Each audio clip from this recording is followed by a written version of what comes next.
and so this is what people told me about that here.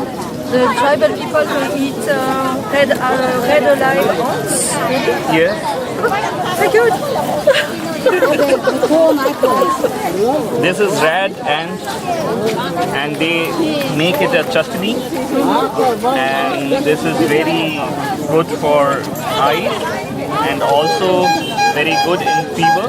When you have fever, they mix it with the eggs and the red ant, and it is very delicious. People eat daily. Do you want to taste it? Yes. I'm a bit afraid, but why not?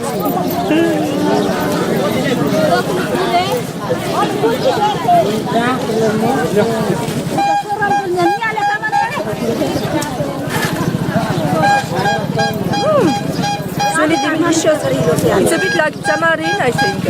Yeah. I like it.